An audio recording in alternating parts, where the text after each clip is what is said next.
You're watching Morning at NTV. Welcome back, and thank you for making us the #1 breakfast show in the country. Now, let's get into it. Uganda's total public debt stock, according to the Ministry of Finance, stood at 46 trillion Uganda shillings as at end of June, representing a nominal percentage value of 42% as a percentage of GDP by the end of next financial year. That is June. The nominal percentage will hit 47% on account of several loan portfolios currently being scrutinized, and subsequently it will hit 49% by the financial year 2020-2021, and later on hit 50.7% in the 2021-2022 financial year. Now, as the government continues to display a ferocious borrowing appetite, there are fears that debt could plunge the country into a serious crisis. Joining us for a conversation on Uganda's debt, we have Mr. Patrick Katabazi, the budget policy advisor at CS Berg, and he joins us right now in studio. Good morning, and thank you for coming. Yes, good morning. Good morning. Good morning to you. First off, Mala and Patrick, I would like to know, 46 trillion shillings, Uganda's public debt stock. Can we afford to pay this money? Yes, as it is, looking at the international criteria, yes, we can. IMF suggests that at 50% our debt is sustainable, but also our East African Community Currency Convergence criteria also sets it at 50%. What worries, again, is the issue that relates to the fact that this debt is growing every other day. And very soon, we shall reach levels where it will not be sustainable. For me, that's where the worry is. But as it is right now, using the parameters that have been set by ourselves within the East African community, at the international level within the International Monetary Fund, it is sustainable. You know, when you're looking at the economy and how the economy is performing, we're growing at an annual rate of 6%. Currently, we're doing quite amazingly well. We were at 110 trillion shillings. Now we've gone up to 122 trillion shillings in terms of what our economy is worth. But looking at that growth from 110 to 122, the difference isn't so much. So when you're looking at it, Mr. Katabazi, at a 42-43 GDP to debt ratio, are you confident that we are able to pay off these loans and we don't get to that point where Kenya is at right now, where they're really trying to make sure that they're in the right books with China? Of course, early this year there were fears that their port of Mombasa will be taken up. China has apparently an intolerant way of dealing with people who don't pay back their monies and taking up their assets if you fail to pay back. Now, looking at the growth and the pace at which you're growing as Uganda vis-a-vis our capability to pay back this loans, are you confident we won't get to that point where we have to give away our assets? Yes, you have raised quite a number of issues, Mara, there, starting with rebasing of the economy that shoot our potential, economic potential, from 110 to 120 trillion. And my view, the key components in that rebasing that we are looking at is expected revenues or activities around the petroleum. And this has been a story that has been in the works for quite some time. We are told we would have oil flowing by 2011, it went 2015 to 2017. Now we are not very sure. That raises a red flag. And if the activities that are being envisaged under that sector do not take off very well, then even that growth in that particular respect will be doubted. But then also, you realize that the way we are contracting debts, particularly these ones that for heavy infrastructure projects, in my view, is outside our norm. Because our norm previously was going for non-concessional loans, long-term and non-concessional loans. Correct. But around 2010, our appetite, I think, became too much, and we started looking at investing in things that people can see. And I mean, that makes political sense, really, because politicians want to say, I've built this dam, I've built this and that. And that pushed us into now borrowing from sources that have high conditionalities. And you have had these stories that have Exim banks, where you have so many conditions that are attached. And in my view, it is that bit of conditionalities that are raising eyebrows. You had a story in Zambia, where the Chinese were moving to attach the airport.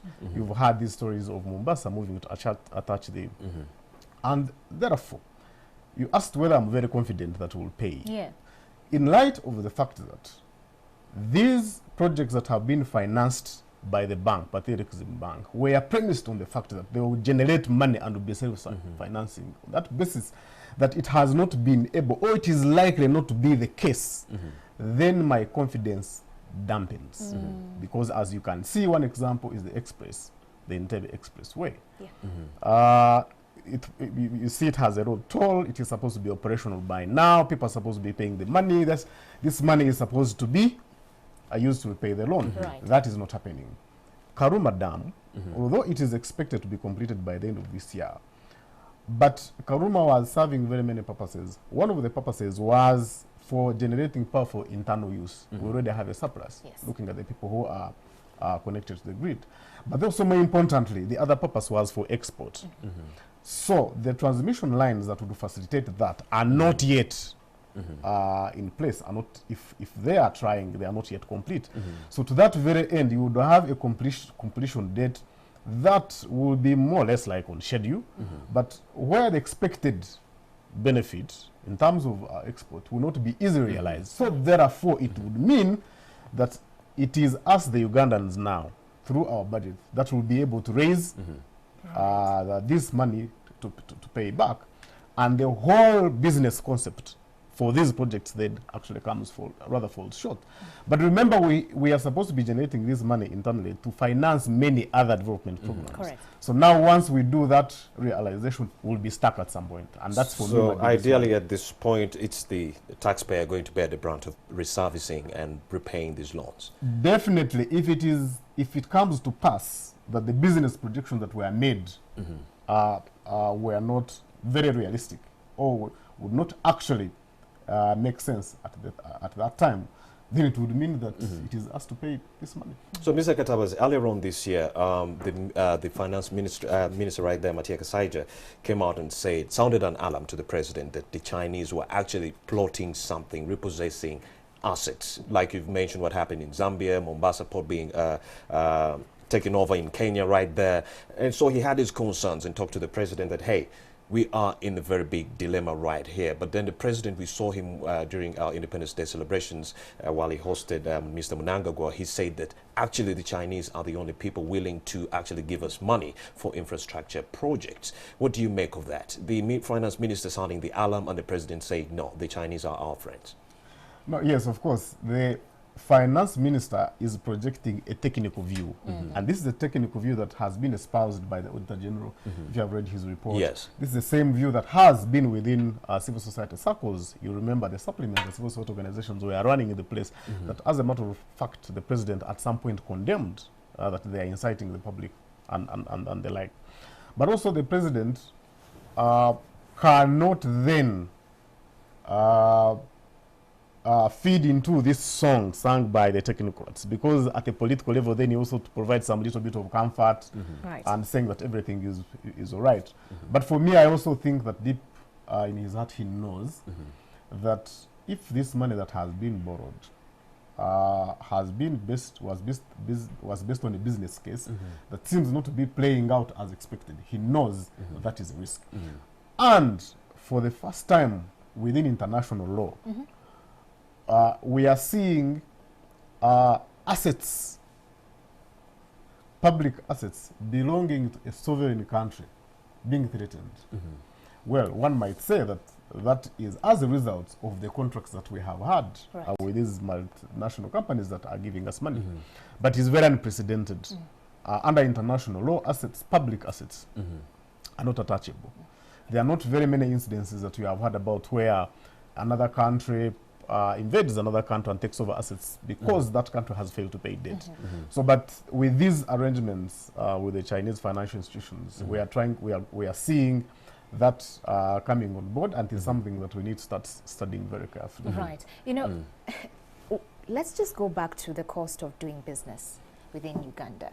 According to the World Bank, in 2019 this year we've done badly. We've gone down 5 places from last year. Last year we were at position 122. Now we are at position 127 in terms of the ease of doing business within. And we know that entrepreneurs are key drivers of economic growth within any state, especially right here in Africa. And in Uganda, where we're saying that we are one of the most enterprising states within Africa. Now, my question to you would be, with a Simba Dam and Karuma Dam, so to speak, projects that a majority of Ugandans look at and think that, as a local manufacturer, I thought this would bring down the cost of the, tariffs, electricity tariffs, thereby bringing down my unit cost of production, thereby making me, putting me at a point whereby I can compete with the other producers.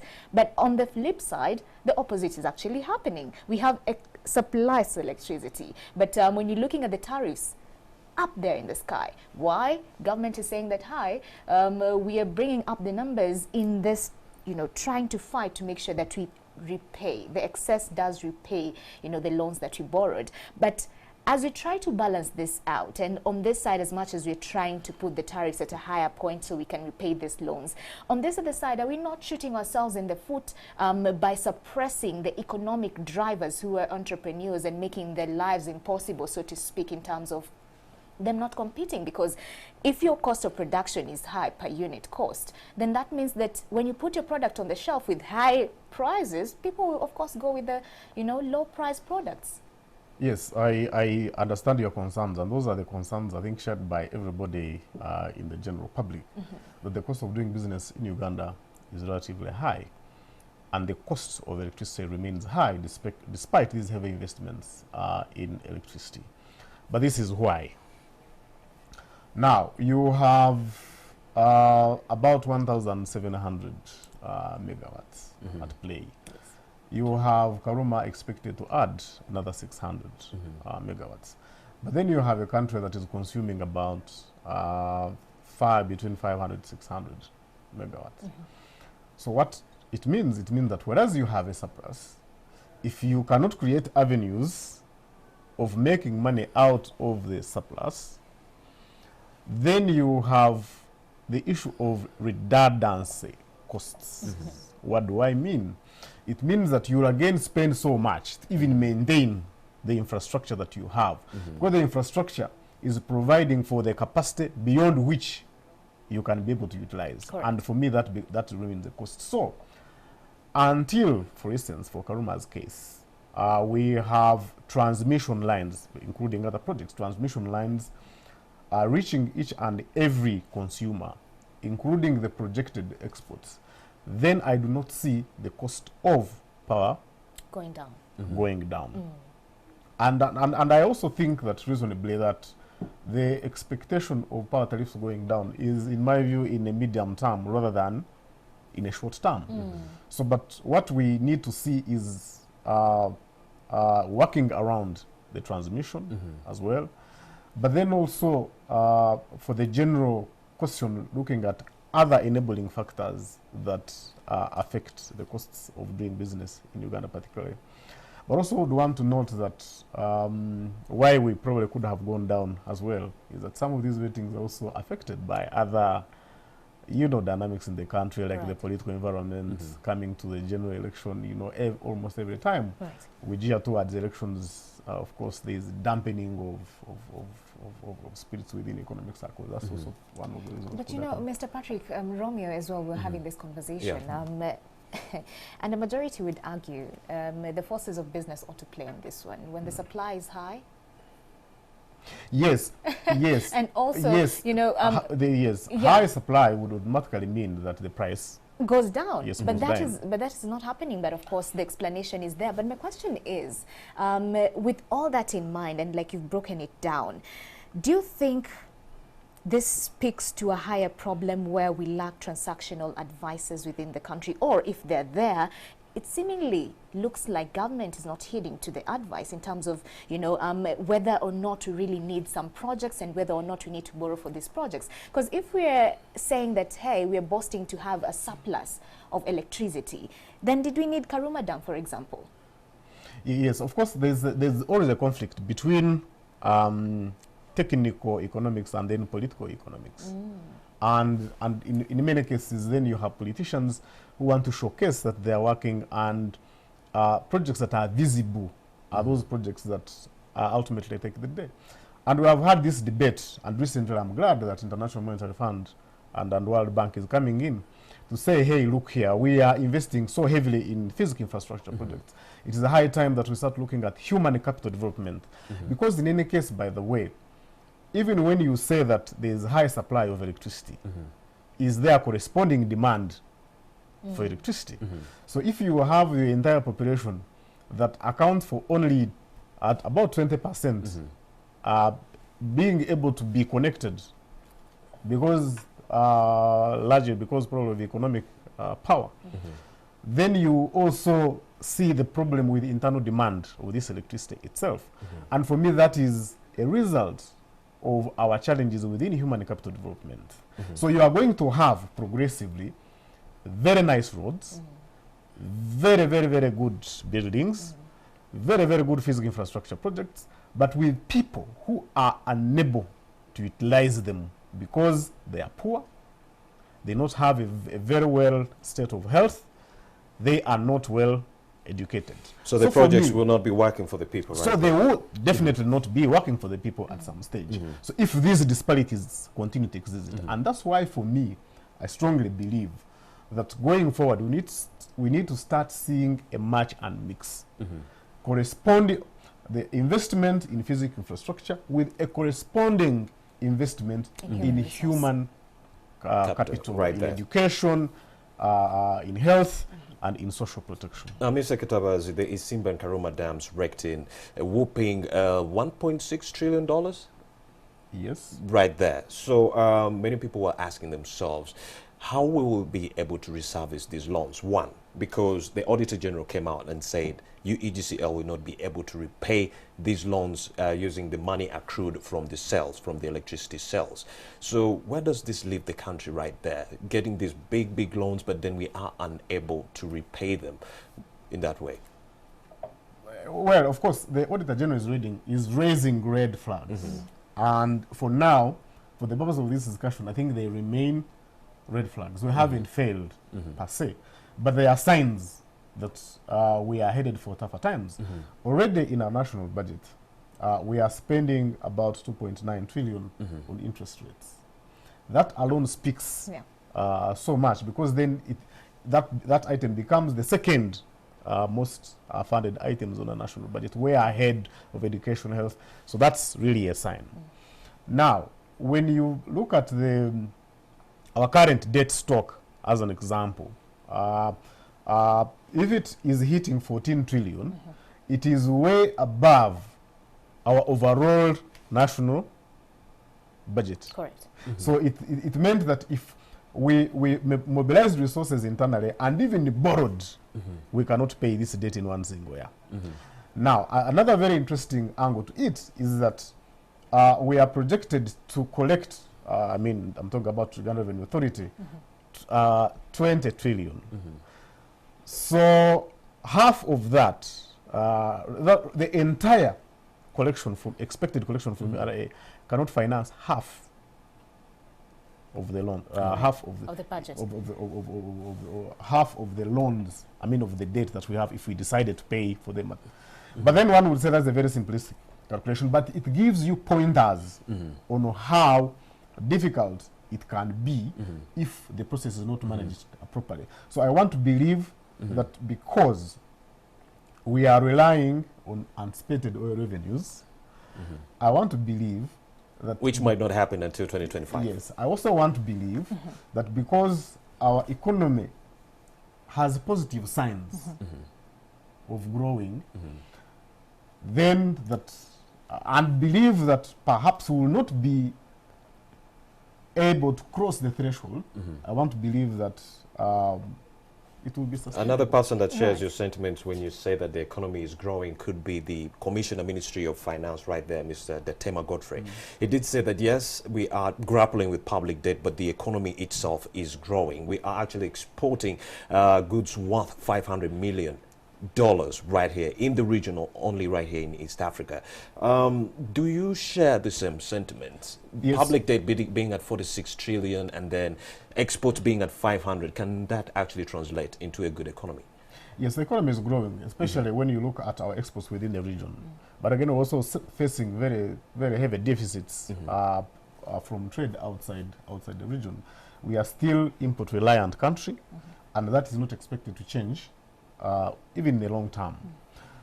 And that's what calls for very strategic decision-making and investment within our export promotion strategies. And like you said, part of it is ensuring that we tackle the high cost of doing business in Uganda, because in any case, the president has done a good job in marketing the country, attracting investors, giving them incentives, but you don't see the investors coming here. Even those who come here really are the ones that end up actually then wanting guarantees from Uganda, and you know, one would call them really not very serious investors. Yet in other countries, we see, even without some of the incentives that were put up, we see them attracting them. So for me, I see that if we do a lot of work and we take advantage of the key commodities that are selling within the region, boost production there, invest in strategic value addition there, then we might counterbalance the deficit that we're experiencing in trade outside East Africa. And for me, that's where a strategy lies. And once we do that, I'm sure will grow at a faster rate and will be able to meet some of these demands. Because then it means you are going to have employment, you are going to have taxes, tax revenue coming up, you're also going to have our exchange rate stable. You know, Mr. Patrick, and I'm still going back to our capacity in terms of transactional advice. Because when I look at our total debt, 12.5 billion US dollars. And when you look at the statistics that are coming through from the Ministry of Finance, you do have 4.2 billion US dollars borrowed money that is yet to be absorbed. Yes. Is it that this, you know, appetite of borrowing is too high? You can imagine we have money seated, waiting to be absorbed into this particular intended projects. Who is failing us? Is it that we rush to borrow before we plan our house and put our house in order?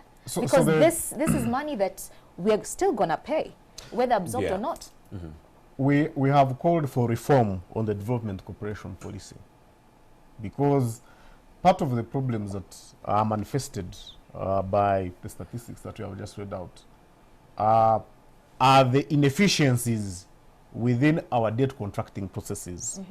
So you contract a debt, discussions begin, they go to parliament, there are some delays, it is ultimately approved. Then after being approved, you go to procurement processes. You know, we already have transparency issues in the country. Then bidder number one, okay, then bidder number two complains against bidder number one. Then ultimately you have a stampede. So that is part of the story. The other part of the story, I think, is also inefficiency within the government system, where already all these processes have been concluded, money has been deposited, all money has been committed, it has started accumulating interest, but this money cannot be absorbed. And civil organizations have raised a red flag over this for quite some time. And it is high time that government considers the following. One, ensure that the project management, monitoring and evaluation that means of finance is operational. So that these projects are assessed scientifically and technically to ensure that these projects will be implemented to the dot. That has been a missing link. Secondly, to ensure that in the debt contracting processes, realistic projections are embedded, but then also the right deals are made. For instance, why would you have a scenario where you have a disbursement that is tagged to key milestones, but some of the milestones are in the future, but then you expect interest to be paid on them? So that's the issue of negotiation, in my view. So then the last one is on embedding sanctions in the public service delivery system. So if you are this technical person, sitting on the project, frustrating the project, what sanctions are in place against you, Right. so that it deters many other people from doing the same. So for me, once those three things are done, then we should expect to see some little bit of improvement on absorption capacity. But absorption capacity within projects of government, including those the way that are financed locally, is a very big challenge. Of course, Mala, we did feature Mr. Julius Kapwepe, the director of programs right there at the Uganda Debt Network, and he did use an interesting analogy. He said, if I give you, Mala, 10,000 and you choose, if I loan you money, 10,000, you choose to use 7,000, I'll still demand the 3,000. I don't care if you use the money or not. Or not. So right there, Mr. Katabazi, the issue of undisbursed loans is a really contentious one. 15 trillion. That is quite a lot of money. And what are they blaming it on? Procurement and land compensation. I just wanted you to help the viewer understand this. How is procurement and land compensation leading to these undisbursed loans? How does it affect that? I think that's still a very staggering figure. It is almost equal to the amount of money that Uganda Revenue Authority collects in a year. So you have a corresponding figure sitting somewhere not utilized. That's a very interesting statistics. But also, that is where the issue of project management, project appraisal that I was talking about. Yeah. Because by the time you contract this date, you know I want to build a road. A road passes through this place. This place is privately owned. Our legal framework provides that before you use this particular road, rather resource that belongs to me, then you have to compensate me. That shouldn't be a surprise. That should have been foreseen even before the date is contracted. So but because you have a lacuna at that area, at that particular stage, then it becomes difficult for you to implement a program that had not taken into account the cost of compensation. Or if it did, maybe it was undervalued. When the valuation report comes up, it is discovered that actually you need much more money than what you currently have. Then that solves the program, the process. The other one is quite obvious, that our procurement processes are very long. That's number one. We have called for reform of some particular aspects of the PPDA law. But interestingly, even when they can be shortened, you have a less transparent system in the procurement. I do not know of any infrastructure project or contract that has not been contested by a bid by a competitive, a competitive bidder. So you bid, then you have complaints, it is reviewed, you have another one, it is, then you repeat it, then you whatever. By the end of the entire process, you have lost a year or two in between. But remember, money has been already committed. So for me, because we know the problem, that we have an issue of compensation, that we have an issue of procurement, it then just needs political will to ensure that the problems are solved. Because they are simple to solve. Right. Let's look at what you've just said, this push and pull between bidders, and of course them saying, and you know that the huge elephant in the room when it comes to bidding is corruption. Some of these officers wanting kickbacks. And of course that also compromises the quality of the project in the long run. Because if someone tells you, hey, I want maybe X percentage of the deal I'm giving you, then what does that make you as a business person who's going to implement on this one? If you're not followed through, and of course knowing the existing gaps in government, then also the quality might be compromised in terms of the project that is going to be built, so to speak. Now, my question to you will be, we've always said that debt transparency, bidding transparency, transactional transparency, as the processes of getting this monies ought to be transparent, and of course clearly the transparency is lacking. Where can we start? Is it for the public to demand for such? And if we are to demand on such, how should we demand for this? Because it's not the first time we're demanding, but it seems like our cries are bearing no fruit. So how should we go about demanding for transparency, so to speak, in all these stages and facets? See, our countries have innovated ways of involving the public in making some of these decisions. So I think in the proposed reform for the PPDA laws, maybe we could have public participation. Some of the challenges that we have in this country is that you may not even have the adequate information that you might need. So advocacy in that particular area becomes an issue. So public participation is very important in ensuring that you you have a more transparent system because the people will know that the public is watching. But also important to note is that corruption is a vice that is with us. We may not say we are going to put a halt to it today. It is something that we need progressively deal with by involving all the stakeholders. And you notice that while we are complaining that that we have contracted loans for these projects, and that we might end up paying for them, even when some of them are supposed to be self-sustaining, the cost that is attached to these projects, in many cases, is unreasonably high. You've had studies that have been made that compare our costs and the cost of almost similar projects in other countries. Right. And you have seen justifications for and against. Right. So for me, even when we borrow to have these physical infrastructure projects implemented, the cost, the money that is expected to be paid. Of course, Mr. Kataba, as we wrap up, I'm getting and that news. might even have... We are running out of time. That might even have a nexus with the translucent or opaque contracting processes that most people talk about. We are running out of time, Mr. Kataba. So my last question would be, as we're looking at the debt problem right now, 46 trillion shillings, it's expected to hit 47% nominal percentage value right there by June next year.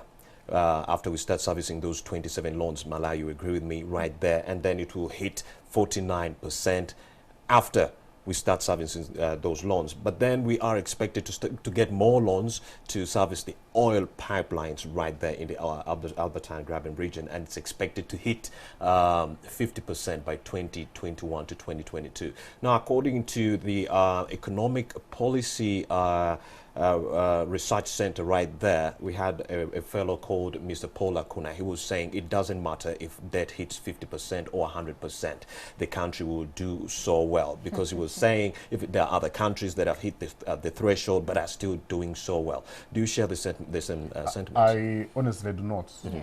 Because I've already said interest payment alone in the next 3 years is going to be the most expensive item on our national budget. Correct. Ahead of almost all other sectors.